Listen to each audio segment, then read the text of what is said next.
बाबा जी और हजूर महाराज जी की प्यारी सात संगत जी, आप सभी को प्रेम भरी राधा स्वामी जी। संगत जी, आज बाबा जी महाराज जी और हुजूर महाराज जी के कुछ चुनिंदा सवाल जवाब हम आप जी के लिए लेकर इस वीडियो में आए हैं। संगत जी, सबसे पहले किसी ने बाबा जी महाराज जी से भजन सुमरन के ऊपर सवाल किया। उन्होंने कहा, बाबा जी, क्या सुबह 3 बजे का जो समय रहता है वह भजन सिमरन के लिए सबसे उत्तम समय रहता है या फिर ऐसा नहीं है? सात संगत जी, बाबा जी महाराज जी ने इस सवाल के जवाब में बड़ा ही सुंदर उत्तर दिया। उन्होंने कहा, देखो बेटा, मालिक को याद करने का समय कोई भी विशेष नहीं होता है। हर समय हम मालिक की अरदास कर सकते हैं, मालिक से विनती कर सकते हैं, उनकी भक्ति कर सकते हैं। चाहे सुबह का समय हो, दोपहर का समय हो या शाम का समय हो, जब वक्त मिले आप मालिक की भजन बंदगी बहुत ही प्रेम प्यार से कर सकते हैं। हाँ, लेकिन सुबह का समय बहुत ही स्पेशल समय होता है, क्योंकि इस वक्त हमारा मन शांत रहता है और चारों तरफ का वातावरण भी बहुत ही सुखद रहता है। इस समय हम हमारे मन को ताजगी से भरा पाते हैं। इस समय जब हम भजन सुमरन करते हैं तो हमारा मन बिल्कुल स्वस्थ रहता है और ताजा रहता है। इस समय किया भजन सुमरन हमें कई गुना ज्यादा फल देता है। इसलिए आप सुबह के समय भजन सुमरन कर सकते हैं, लेकिन मालिक को याद करने का कोई विशेष समय नहीं होता। जब वक्त मिले आप भजन सुमरन कर सकते हैं। साथ संगत जी, इसके बाद अगला सवाल किसी ने बाबा जी महाराज जी से स्वयं के बारे में पूछा। उन्होंने कहा, बाबा जी, जब मैं डेरे या किसी मेजर सेंटर में जाता हूँ तो वहाँ जत्थेदार मुझे उस दिन सुबह लगभग 3 बजे के आसपास बाजू पकड़कर उठा देते हैं।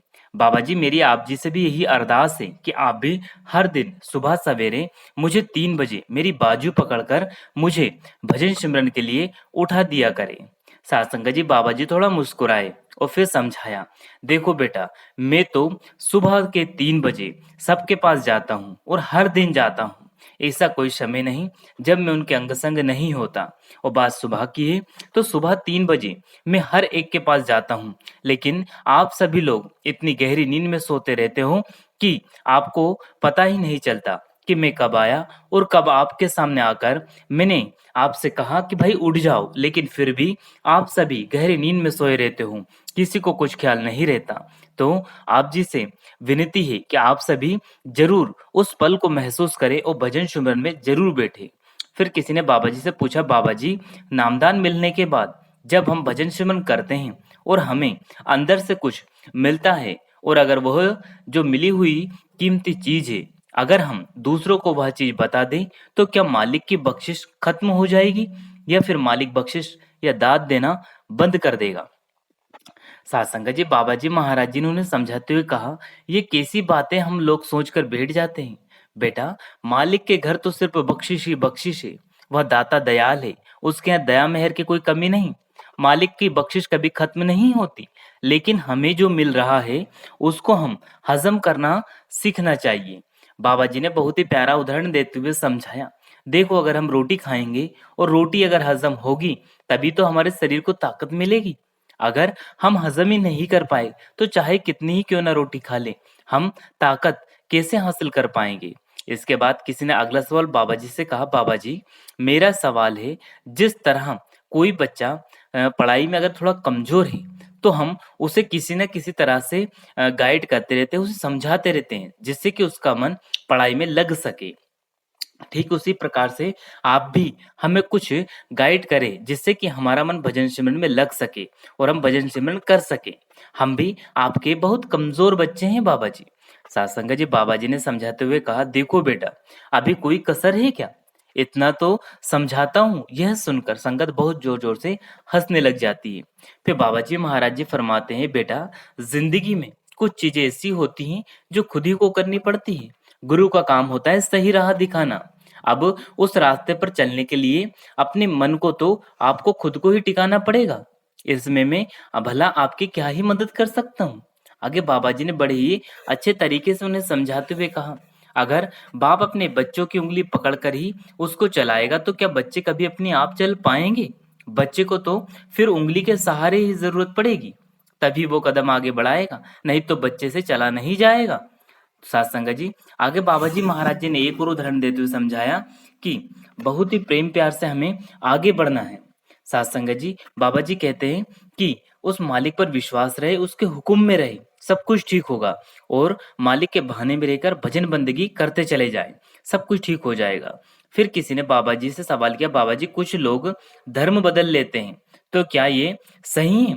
बाबा जी ने समझाया, बेटा इसके पीछे कोई खास मकसद नहीं होता, किसी भी धर्म को अपना लो, आखिर में करने तो उस एक मालिक की भक्ति होती है। कभी कोई धर्म यह नहीं कहता कि मालिक दो हैं, सभी उस मालिक को एक ही बताते हैं। क्या कभी किसी धर्म ने कहा है मालिक दो हैं? मालिक को याद करने के लिए महापुरुषों संतों ने मालिक को अलग अलग नाम जरूर दे दिए, लेकिन किसी ने भी ये नहीं कहा कि मालिक दो है। साथ संगत जी, इसके बाद बाबा जी महाराज जी ने बड़े ही प्रेम प्यार से अगला सवाल का जवाब देते हुए समझाया कि देखो बेटा, अगर हम मालिक से प्रेम करेंगे, मालिक के नाम का सुमिरन करेंगे, तो मालिक जरूर दाद बख्शता है। साथ संगत जी, ऐसा नहीं है कि मालिक हमें भूल गया है।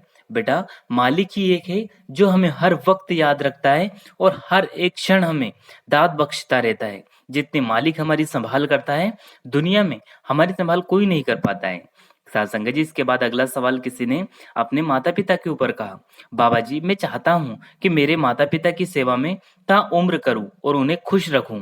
बाबा जी आप बताइए, मैं माता पिता के लिए क्या करूं जिससे कि वह मुझसे हमेशा खुश रहे और मैं हमेशा उनका लायक बेटा बन सकूं।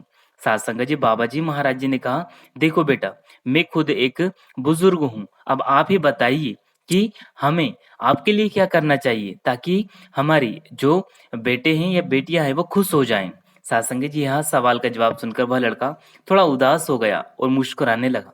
सासंग जी, बाबा जी ने कहा, देखो बेटा माता पिता बच्चों से कुछ नहीं चाहते, बस प्रेम और प्यार चाहते हैं। आप माता पिता का विश्वास जीते, उनकी हर एक बात को माने, कभी उनको उलट कर जवाब ना दे। माता पिता सिर्फ आपका भला चाहते हैं। यह सवाल सुनकर वह लड़का थोड़ा उदास हो गया और बाबा जी को राधा स्वामी कहकर बैठ गया।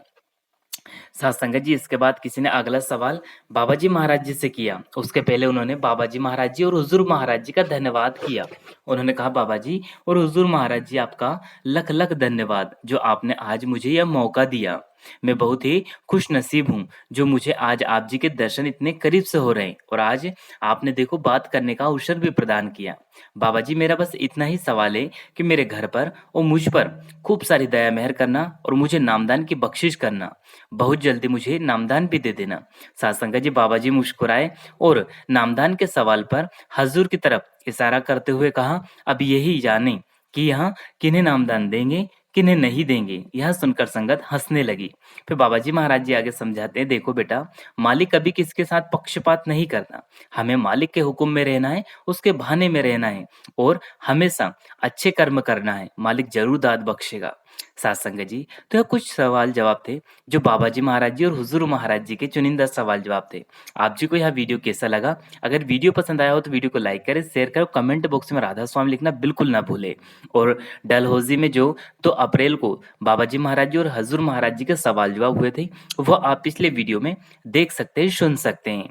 यहाँ डलहौजी के ही कुछ चुनिंदा सवाल जवाब भी थे जिनके स्पेशल सवाल जवाब हमने इसमें आप जी तक पहुंचाने की कृपालता की है जी। आप जी को अगर यह वीडियो पसंद आया हो तो वीडियो को लाइक करें, शेयर करें और कमेंट बॉक्स में राधा स्वामी लिखना बिल्कुल ना भूले जी। और भजन सिमरन का सफर यूट्यूब चैनल को जरूर सब्सक्राइब कर लो, बेल आइकन को ऑल पे प्रेस कर दे, जिससे कि आपको ऐसे ही वीडियो मिलते रहे जी। संगत जी, अंत में आप सभी को प्रेम भरी राधा स्वामी जी। फिर मिलेंगे आपसे किसी और वीडियो में, तब तक आप जी अपना और अपनों का ध्यान रखें। शुक्रिया, टेक केयर। अंत में आप सभी को प्रेम भरी राधा स्वामी जी। धन्यवाद।